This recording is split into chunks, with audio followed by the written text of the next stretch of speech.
Hey everybody, welcome. This is Anne and Helen, and today we're going to be talking about Harry Potter and our passion and love for Harry Potter. And Helen is originally from California. She grew up there and she lives in the Bay Area now. And we're just going to be talking a little bit about how Harry Potter influenced her childhood and when she started reading it. So Helen, tell us, when did you first come across Harry Potter?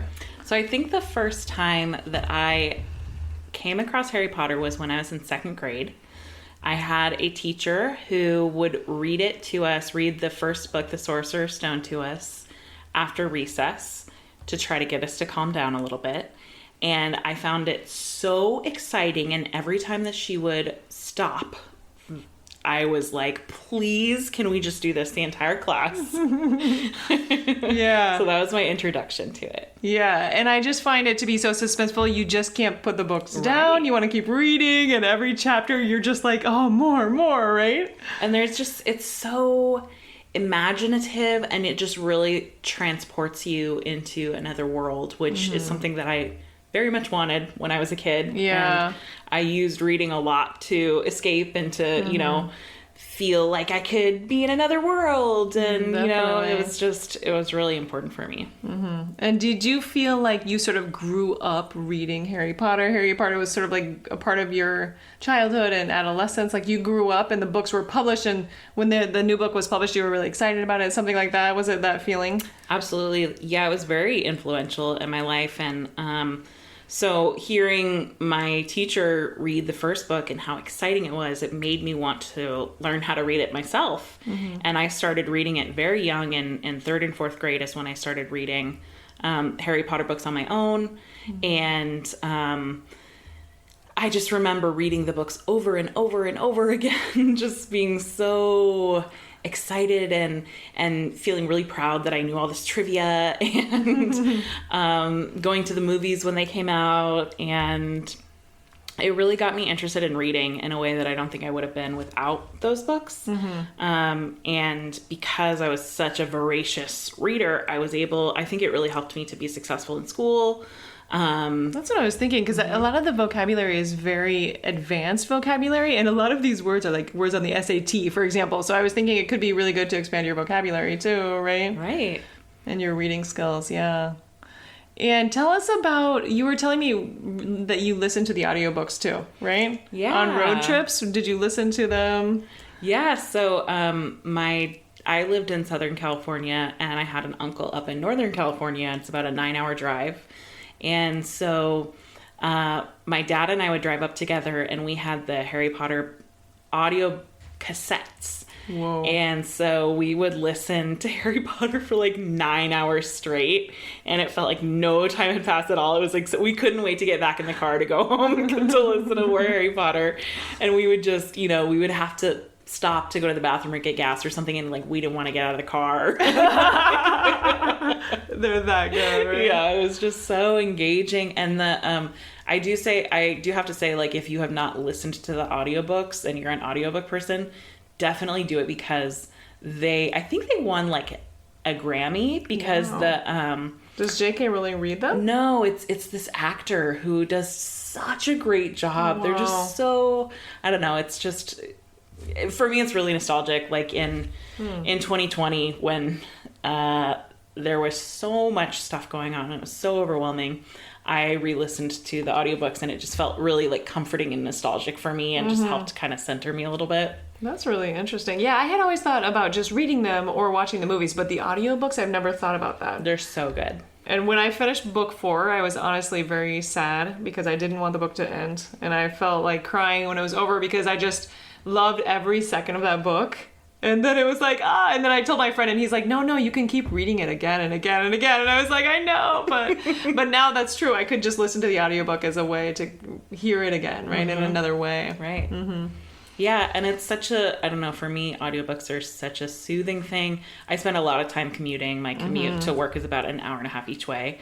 And so I listen to a lot of audiobooks. Yeah. And I also really like it when I crochet, and I like having something to listen to while I'm making something. And it's a great way to kind of multitask, right? Yeah. And it's, if I'm just crocheting, then I'm like sometimes get bored and like don't do the thing. But if I have something to keep me occupied, then I can like finish the projects I'm working on.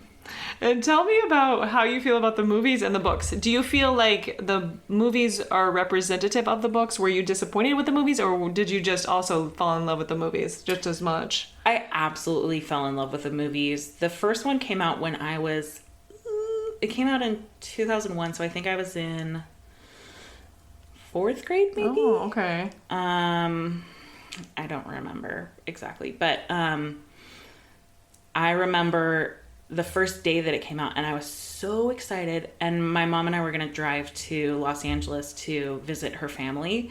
So she took me out of school early, but then we took a detour on the way and went to see the Harry Potter movie.